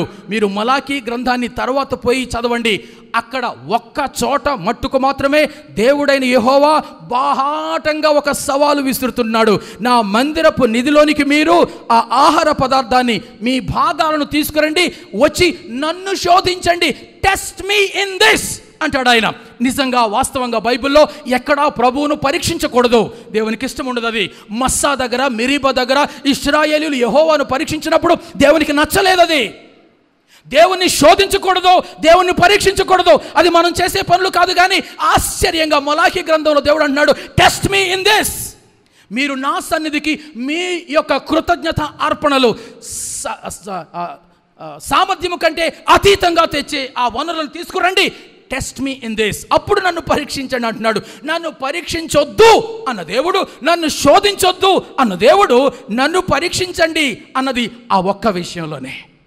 కాబట్టి ప్రియులారా, దేవుని సన్నిధికి తులనాత్మకంగా కాక, గణాత్మకంగా కాక, గుణాత్మకంగా కనుక మనం ఇవ్వడం చేతనైనప్పుడు ఆయనను మనం పరీక్షిస్తున్నాం. ఆయన అంటున్నాడు, ఆకాశపు వాకిండ్లను విప్పి పట్టజాలనంత. అది కూడా గుణాత్మకమైన ఆశీర్వాదాలే, అందులో కూడా లెక్కలు లేవండి. W.A. క్రిస్వెల్ అనే ఒక ఆయన ఏ గైడ్ బుక్ ఫర్ పాస్టర్స్ అన్న పుస్తకంలో ఒక యవనస్తుడిని మనకు పరిచయం చేస్తాడు. ఒకరోజు ఆ యవనస్తుడు పాస్టర్ గారి దగ్గరికి వచ్చి అంటాడు, పాస్టర్ గారు నాకు వారానికి $4 జీతం ఉందండి, $40, ఖచ్చితంగా $4 దశమ భాగం నేను ఇచ్చేస్తున్నాను, నాకేమీ ఇబ్బంది లేదండి, కానీ నా కోసం ప్రార్థన చేయండి, నా జీతం పెరిగితే దశమ భాగం కూడా నేను పెంచుతానండి అని అన్నాడు. పాస్టర్ గారు ప్రార్థన చేశారు. కొన్ని రోజుల్లోనే అతనికి వారానికి $500 జీతం అయ్యింది. వారానికి $500 జీతము, వారానికి $40లో $4 దశమ భాగం ఇచ్చాడు. వారానికి $500 జీతం అయింది. ఒకరోజు వచ్చాడు, పాస్టర్ గారు నేను ఈ దశమ భాగం వాగ్దానం నుంచి ఏ విధంగానైనా విడుదల పొందే అవకాశం ఉందేమో కాస్త చెక్ చేసి చెప్తారా అని అడిగాడు. ఎందుకయ్యా అని అడిగితే, ఏం లేదండి, ప్రతిసారి కూడా $50 తీసివ్వాలంటే చాలా పరేషాన్ అవుతుందండి, అందుకని నాకు చాలా కష్టంగా ఉంది అని చెప్పి అన్నాడు. అవునా బాబు, నాకు తెలిసి ఈ దశమ భాగ వాగ్దానం నుంచి బయటపడే పరిస్థితి బైబిల్లో దేవుడు ఎక్కడ వెసులుబాటు కల్పించలే. ఓపెన్ చేద్దాం, నువ్వు నేను కలిసి మోకరిద్దాం, అప్పుడు నేను ప్రార్థన చేస్తాను. ఏమని అని అంటే, ప్రభువా, ఈయనకు $500 వారానికి వస్తే $50 ఇవ్వడం చాలా కష్టంగా ఉంది, కానీ $50 $40 ఉన్నప్పుడు $4 ఇవ్వడం చాలా సులభంగా ఉంది, కాబట్టి మరలా తన జీతాన్ని $40కు మార్చు ప్రభువా అని మట్టుకు నేను ప్రార్థన చేయగలుగుతాను అని అంటే, అతడు మూతి ముడుచుకుని ఇంటికి వెళ్ళిపోయాడు. ప్రియమైన దేవుని బిడ్డలారా, ఈ మాటలు నేను ఎందుకు తెలియచేస్తున్నాను అని అంటే, మన యావత్ ఆదాయములో, యావత్ సంపదలో, యావత్ వనరులలో అన్నింటిలో పాత నిబంధనలో అయితే దశమ భాగము ఇంకొక 3వ భాగము మొత్తం 23% పైగా ఇచ్చే పరిస్థితి లెక్కలున్నాయి అక్కడ. కానీ నవ నిబంధన సంఘములో దేవుడు నిన్ను ఆశీర్వదిస్తూ ఉంటున్న కొలది వెదజల్లాలి, విస్తరిల్లే కొలది ఇవ్వాలి అన్న గణాత్మకమైన దాతృత్వము కాక గుణాత్మకమైన దాతృత్వాన్ని ఆయన ఇక్కడ ఇస్తుంటున్నాడు. కాబట్టి మన బోనసుల్లో, మన గ్రాట్యుటీల్లో, మన సూపర్ యాన్యుయేషన్లో, మన జీతభత్యాలు పెరుగుతుంటే కొలది, హైక్ అవుతున్న కొలది, ఆయా రకాల వనరుల నుంచి ఆయా ఆదాయాలు నా ఇంటిలోనికి వస్తున్న వాటి మొత్తం ఆదాయములో గణాత్మకంగా కాక గుణాత్మకంగా దేవుని సన్నిధికి అర్పణగా మనము తీసుకువచ్చి దెన్ యూ టెస్ట్ హిమ్. ప్రియులారా, నాకు తెలిసి మానవుని నన్ను పరీక్షించు, నాతో పందెం కాయి అన్న రీతిలో అడిగిన వైనం ఈ పరిశుద్ధ గ్రంథంలో ఇక్కడొక్కడే. ఫిలడెల్ఫియాలో కెప్టెన్ లెవి అనే ఆయన ఈ పరీక్షను తీసుకున్నాడు, ఈ ఛాలెంజ్ను తీసుకున్నాడు. చాలామంది ఇలా అడిగారు, ఏమండి మీరు దేవుని పనికి అంతంత ఇస్తూ ఉంటారు కదా, అయినా మీరు నానాటికి గొప్ప సంపన్నులు ఎలా కాగలిగారండి అని అడిగితే ఆయన అంటాడు, well as I shovel it out he shovels it in and the Lord has a bigger shovel. నేను ఒక పారతో ప్రభు పనికి పారతో తోడిపోస్తూ ఉంటే అటువైపు నుంచి ప్రభు కూడా ఇంకొక పారతో తోడి నా లోపలికి వేస్తున్నాడు. ఎంతకు తరగదేంటి అని లోపల తొంగి వంగి చూస్తే అప్పుడు ఆయన చేతిలో ఉన్న పార కూడా నేను చూస్తే నా చేతిలో ఉన్న పార కంటే ఆయన చేతిలో ఉన్న పార పెద్దగా కనిపించింది. అదా సంగతి. నేను తోడిపోస్తూ ఉంటుంటే, ఆయన అటు నుంచి తోడిపోస్తూ ఉంటుంటే నాకు మిగులే కానీ తగులు లేదే, ఎందుకా అని అనుకున్నాడు. మనందరికీ తెలుసు ప్రియరా, కాల్గేట్ కంపెనీ అధినేత మొదటి కాలంలో 10% క్రమంగా ఇవ్వడం అలవాటు చేసుకున్న వ్యక్తి ఈ దినాన 90% ప్రభువుకిచ్చి 10% తాను వాడుకుంటున్న వైనం ప్రపంచ క్రైస్తవ సంఘాలకన్నిటికీ ఎరుకే. కాబట్టి ప్రియులారా, కెప్టెన్ లెవిని అడగండి, కాల్గేట్ని అడగండి, ప్రపంచంలో అనేక మంది సంపన్నులను అడగండి, ఈ దాతృత్వ విషయంలో గుణాత్మకంగా వ్యవహరించిన వారిని అందరినీ అడిగి చూడండి, దేవుడు ఓడిపోలేదు అని వారు చెబుతారు. ప్రియులారా, 2 విషయాలు మీకు చెప్పాను. ఎందుకు మాసిదోనియా సంఘస్థుల ఆ కృపా దాతృత్వము అంతగా పౌలు మెచ్చుకుంటున్నాడంటే అందులో త్యాగ సమర్పణ ఉంది, రెండవది అతీత సామర్థ్యం ఉంది, చివరిదిగా 3వదిగా వారి కృపా దాతృత్వములో స్వచ్ఛంద నిశ్చయత ఉంది. ఐ రిపీట్, వారి కృపా దాతృత్వములో స్వచ్ఛంద నిశ్చయత ఉంది. Their grace of giving is persistently voluntary. Their grace of giving is persistently voluntary. ఇప్పుడు మరలా చూడండి, 3-4 వచనాల్లోనే ఈ కృప విషయములోను పరిశుద్ధుల కొరకైన పరిచర్యలో పాలు పొందు విషయములోను అక్కడ మాటలు చూడండి, మనఃపూర్వకంగా మమ్మును వేడుకొనుచు తమంతట తామే ఇచ్చిరి. I want you to note and underline that word, తమంతట తామే ఇచ్చిరి. ఇదియుగాక మొదట ప్రభువునకును దేవుని చిత్తం వలన మాకును తమ్మును తామే అప్పగించుకొనిరి. 2 అద్భుతమైన పదాలు అక్కడ కనిపిస్తున్నాయి. తమంతట తామే, తమ్మును తామే. Beautiful word. తమంతట తామే, తమ్మును తామే. ఈ 2 మాటలను బట్టి నేను ఇచ్చిన 3వ టైటిల్ ఏంటి అని అంటే, వారి కృపా దాతృత్వములో స్వచ్ఛంద నిశ్చయత ఉంది. Their grace of giving is persistently voluntary or voluntarily persistent. Right, ఆ 2 లక్షణాలు వారి కృపా దాతృత్వములో ఉంది. ఆ మాటలు చూడండి, మనఃపూర్వకంగా ఇచ్చారు, మమ్మును వేడుకొనుచు ఇచ్చారు, తమంతట తామే ఇచ్చారు, తమ్మును తామే అప్పగించుకున్నారు. ఇవి అక్కడ ఉన్న మాటలు. అందులో ఉన్న 2-3 ముఖ్యమైన విషయాల్లో మొట్టమొదటిది, మొదట ప్రభువుకు తమ్మును తాము అప్పగించుకొనిరి. First they gave themselves to the Lord. ఎంత మంచి మాట. పౌలు పరిశుద్ధాత్మ దేవుడు గబగబా మాసిదోనియా సంఘస్థుల దాతృత్వం గురించి రాస్తూ ఈ మాట మర్చిపోలేదండి, ఈ మాట ప్రక్కన పెట్టలేదు. ఏ మాట అని అంటే మొదటిగా వారు తమ్మును తాము ప్రభువుకు అప్పగించుకున్నారు. వారి కృపా దాతృత్వం అంతగా భాస్యలడానికి కారణం వారు ప్రథమంగా దేవునికి అప్పగించుకున్నారు. God wants you first and then your offering. చాలాసార్లు దేవునికి కానుక ఇచ్చేసాను, అయిపోయింది, అమ్మయ్య ఆయన ప్లీజ్ అయిపోయాడు, నేను అడిగింది నాకు కావాల్సిందని ఇచ్చేస్తాడు. ఎవరికి కావాలి? డబ్బులు ఎవరికి కావాలో వాళ్ళ ముఖాన కొట్టవి, వారు నిన్ను అభినందిస్తారు. కానీ క్రైస్తవ సంఘాలలో విశ్వాసులైన వారు, కాపరులైన వారు, పెద్దలైన వారు అందరూ రక్షింపబడిన వారు మొదటిగా తమ్మును తాము దేవునికి ఇచ్చుకున్నారా లేదా అన్నది చాలా ప్రాముఖ్యం. నువ్వు రక్షించబడకపోతే నీ దాతృత్వం ఆయనకు అక్కర్లేదు. రక్షింపబడిన తరువాత నీవు కృపా బాహుళ్యానికి దాతృత్వ రూపేణ స్పందించకుండా ఉండకూడదు, ఉండలేవు. This is what it is. కాబట్టి ఈ మాటలు వింటున్న మనలో ఇంకా యేసును స్వరక్షకునిగా అంగీకరించని వారంగా ఉంటే, మీ ఇళ్లలో మీ కుటుంబాల్లో అలాంటి వారు ఎవరైనా ఉంటే, వారి కేవలం దాతృత్వము ద్వారా ఆ కానుకలు అర్పణలు ఇచ్చి చేతులు దులుపుకుంటే అది కాదు దేవుడు ఆశిస్తూ ఉన్నది. మొదట మనలను మనము ప్రభువుకు మన హృదయాలు అప్పగించుకోవాల్సిన అవసరం ఉంది. అది చేశారు ఆ మాసిదోనియా సంఘస్థులు. నన్ను నేను ఇచ్చుకోకుండా నాదైనది దేవునికి అక్కర్లేదు. ఐ రిపీట్, నన్ను నేను ఇచ్చుకోకుండా నాదైనది దేవునికి అక్కర్లేదు. ఎందుకంటే నాదైన దాన్ని ఆయన పొందుకొని ఆయన ఏమో కావాలి అనుకునేవాడు కాక, నేను అనబడను నేను ఆయన కోరుకుంటున్న వానిగా ఆయనకు ముందు నన్ను నేను అప్పగించుకోవడంలో ప్రభు సంతోషించే కారణం అక్కడ ఉంది. మాసిదోనియా సంఘస్థులు రెండు చేశారు. మొదట సి ద వర్డ్, మొదట తమ్మును తాము దేవునికి వారు అప్పగించుకున్నారు.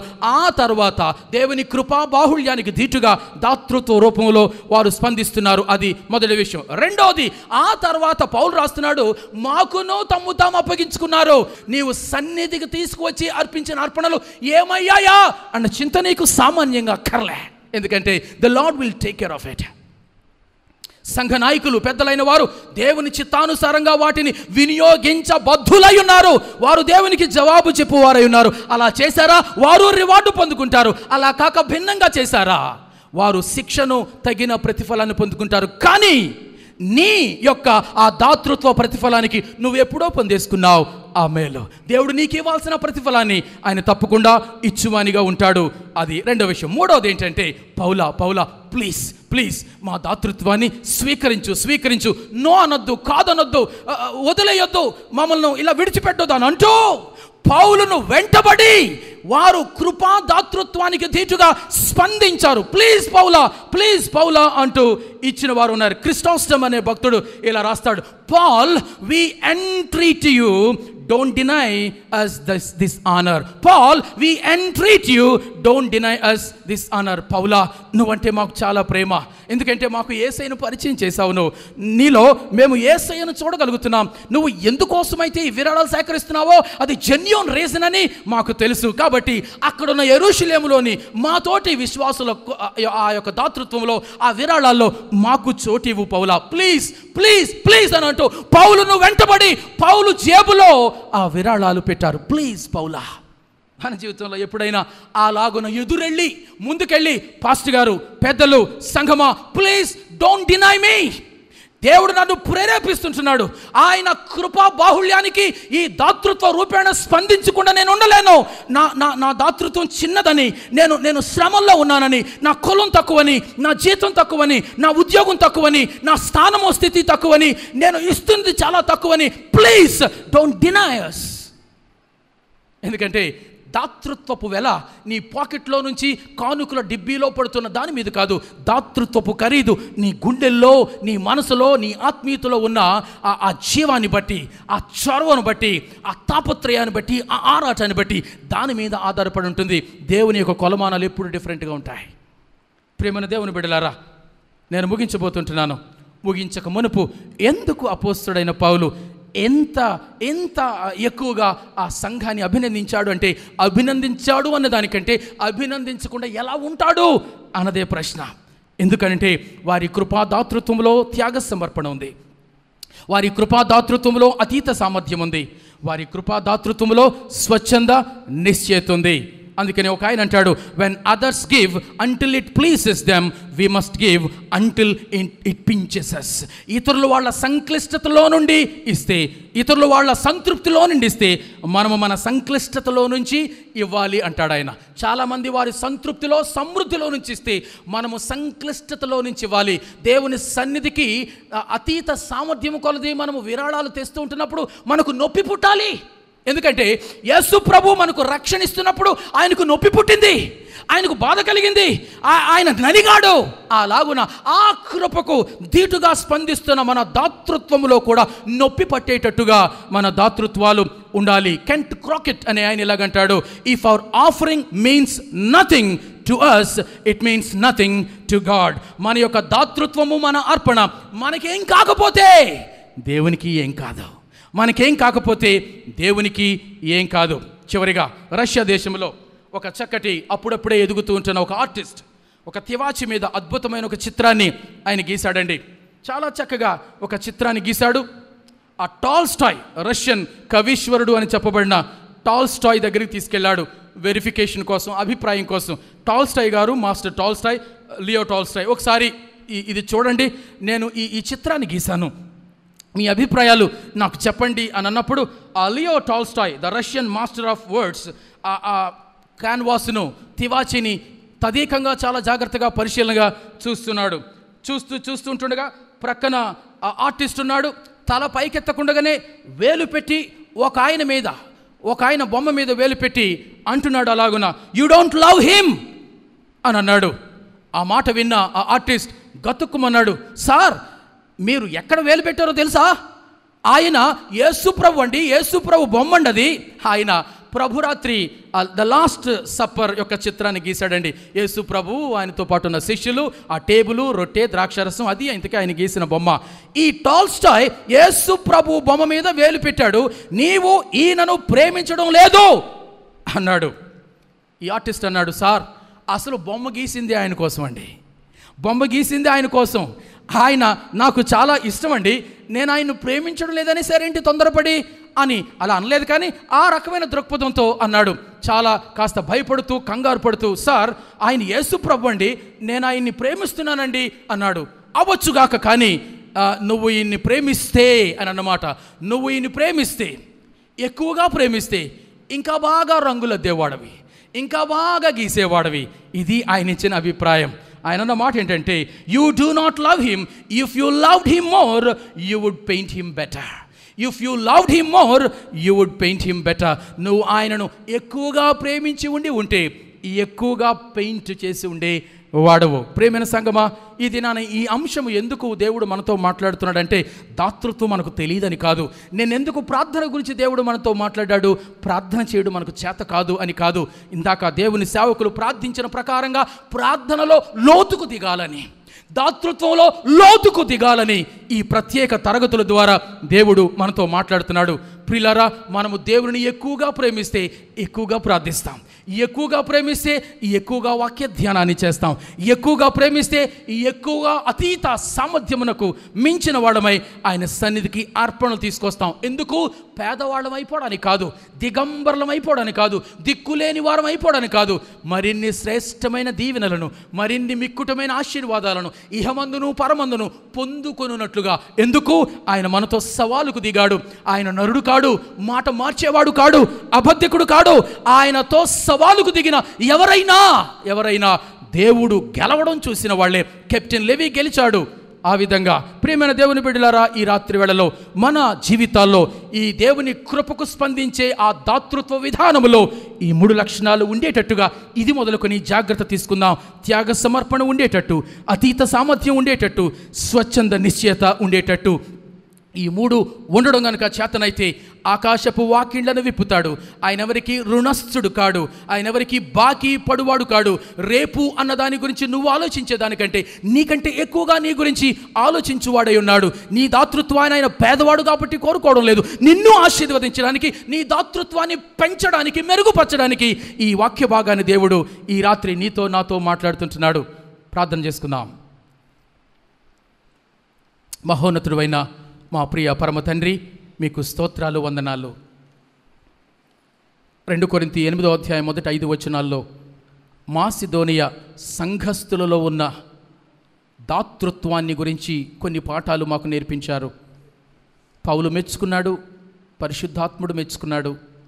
21వ శతాబ్దపు సంఘాలన్నీ కూడా ఈనాటికి మాసిదోనియా సంఘాల నుంచి పాఠాలు నేర్చుకుంటూ ఉన్నాయి. వారి దాతృత్వంలో త్యాగ సమర్పణ ఉంది, వారి దాతృత్వంలో సామర్థ్యం ఉంది, అది అతీత సామర్థ్యం. వారి దాతృత్వంలో స్వచ్ఛంద నిశ్చయత ఉంది.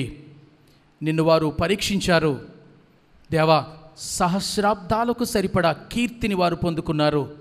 వారి జీవితాల్లో గొప్ప దేవునిగా ఉన్నారు. బహుశ్రమలుంటే ఏంటి, నిరుపేదతనం ఉంటే ఏంటి, వారి ఆనందాన్ని తగ్గించాయా, వారి దాతృత్వాన్ని తగ్గించాయా? ఏమీ తగ్గించలేకపోయాయి. వారితో పోల్చుకుంటే మేమెంత ఘనమైన స్థితిలో ఉన్నాం ప్రభు, వారితో పోల్చుకుంటే మేమెంత మెరుగైన స్థితిలో ఉన్నాం. కానీ ఎందుకో మా జీవితాల్లో ఆ దాతృత్వం అన్నది ఆరాధనలో ఒక భాగముగానే మిగిలిపోయింది, కానీ దాతృత్వమే ఆరాధన అన్న విషయం మేము మర్చిపోతూ ఉంటున్నాం. మాసిదోనియా సంఘస్థుల్లో ఉన్న క్రమశిక్షణ మా ఈ సంఘములోను, మా కుటుంబాల్లోనూ, మా విశ్వాస జీవితాల్లోనూ ఉండాలని, నిన్ను అలా పరీక్షించాలని, అలా పరీక్షించి నీ నుంచి శ్రేష్టమైన మేళ్లను దీవెనలు పొందుకోవాలని, అనేక మందికి మేమును మా సంఘమును మాదిరిగా ఉండాలని ఆ మేరకు కృపతో అనుగ్రహించుమని యేసు నామాన్న అడిగి వేడుకొనుచు ఉన్నాను తండ్రి. ఆమెన్.